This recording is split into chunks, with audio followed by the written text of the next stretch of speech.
Hey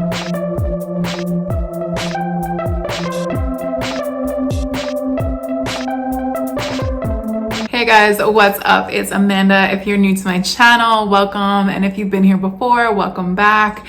So I finished my workout probably like 2 hours ago, and I just made myself some breakfast, lunch, brunch type of thing. And while I was making it, I was thinking about some of the ideas for some of my next videos. I came across some of the things that I actually started implementing to A, help my well-being, but also B, help in my weight loss, and then C, help in my stress management. I wanted to share some of those things with you. Let me know if you've tried these before or you are trying them right now, what your experience has been with them. Let's get into it. My top number one thing that I started implementing regularly was movement. So obviously, if we're talking about weight loss, like, yes, the more you move, the more calories you burn. The more calories you burn, the more that attributes to you losing weight. But if we're talking about our stress management and talking about our sleep patterns, it actually attributes to that as well. Now, if you don't like the gym, and I've said this before, do not go to the gym, but find an activity that you like to do. Maybe that's walking your dog. Maybe that's going outside to the park. Maybe that's doing Zumba. Whatever your activity is that you enjoy doing, do it. Obviously, like I said, this will not just help in physical changes, but also mental and emotional ones. Now, going into number 2, understanding your nutrition labels and portion sizes. Super important. This was a game changer. Now, I don't want to get super in depth because that's obviously something that A, is going to take up a lot of time. B, I'm not a certified dietitian or nutritionist, but there's a lot of things that I know about nutrition. There's a lot of things that I've tried. And one of the top things was learning how to read food labels. It is not as complicated as you think. You can Google it and get all of these meanings and understandings of what nutrition labels are. That will be coming up in another video a little bit further down the line. But I did want to point out a few things that I look at regularly when I do look at a nutrition label. Serving size, calories, carbs, fats, proteins, fiber, and added sugar. One of the reasons I look at all of those things, and the two, if I had to pick 2 out of that, I would say serving size and calories. Now, serving size is super important because there's a lot of times where we actually don't understand what the serving size is, and we think it's more than it actually is. Say that you take a bag of chips and it's 15 chips for 150 calories. Now, how many times have you actually taken a bag of chips and eaten the entire thing? And now that's 1,200, 1,300, 1,400 calories because you've eaten more than that 15 chips. So that's a reason why serving sizes is super important. The other few things I mentioned are obviously carbs, fats, and proteins. But underneath carbs, you will see something that says added sugar. Now, why is added sugar important? Because there's total sugars and then added sugars. Total sugars is basically how much sugar is in the entire serving size. Added sugars means what has the manufacturer or what has the company that has made this product, how many sugars, refined sugars, have they added into this product? Now, that means that there's sugars from the actual products before it was made, like the ingredients, and then there's the added sugars in that the manufacturer has put in to make it taste better.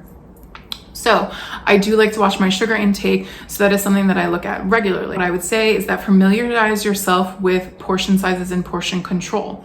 One of the things that I would suggest is if you are using a larger plate, scale down and use a smaller plate. That is an easy, quick way to control your portion sizes. Next would be your sleep and your stress levels. Now, the amount of sleep that you get and the quality and the quantity of sleep is very important. Obviously, we want more quality sleep over quantity. The more that you sleep, the more that you are able to recover, regenerate, because you need to make sure that you can function optimally, not just in the gym, not just in your workouts, but throughout your life. Everyone has responsibilities, and making sure that we are getting the quality sleep that we need, make sure that those responsibilities actually happen and are taken care of. Stress management. So stress hormone in our body, one of them is called cortisol. The higher your cortisol, the more you will hold on to that fat because your body is trying to sustain itself.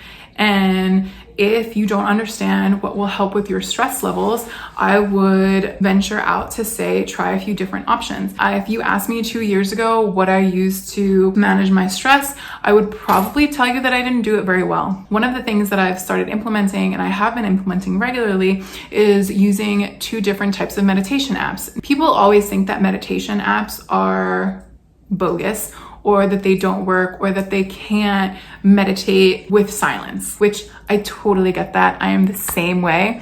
But what I will say is that there's a lot of guided meditation, which is something that I do regularly. I use it every night before I go to bed. One of the apps that I use is Headspace. The other one that I have used is Calm. I would say that Headspace is one of my top choices because they have things that you can do on there, such as Sleep SOS, which basically if you wake up in the middle of the night, you can now use this app. There's guided meditation, which is what I do. There's bedtime stories, which will help you shut off your brain, because I know I have a really hard time shutting off my brain. I have like things floating around. I have scenarios floating around, things that I'm like, why am I even thinking about this at 3 o'clock in the morning? So guided meditation is something that can really help you with that. That kind of goes hand in hand with what we talked in our first one, is movement. Movement will help you manage your stress. It helps me manage my stress. So another thing that I do quite often to manage my stress is reading. I like to read a lot. So reading helps me be in the moment. It helps me kind of dive into what I'm reading and kind of let go of all of the other noise and the chatter that's going on in my head. I am also a fur mom, and I have 2 fur babies that I play with regularly that help me manage my stress as well. Cutting out processed foods. Obviously, processed foods have a lot of added extra stuff in them that are not good for our bodies, are not good for our brains, will not help us function optimally, but they also have a ton more calories than you can manage in. And this goes back to what we were talking about before with nutrition labels and portion sizes. 9 times out of 10, they do not fill you up, and now you will need to eat more calories to satiate yourself to stay full.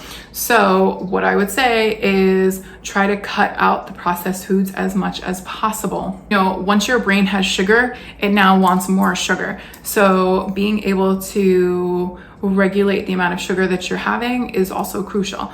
Lastly, drink a lot of water. Now, I know that you probably hear this regularly from a lot of different people, but making sure that you drink enough water and that you stay hydrated will make sure that your body functions the way that it should. It will make sure that your kidneys function the way they should, that your brain functions the way that they should, that your body stays hydrated. I'd say that a lot of times, you know, people eat and then all of a sudden within like an hour, they're like, why am I hungry? It's probably because you didn't have enough water. Dehydration is a very real thing.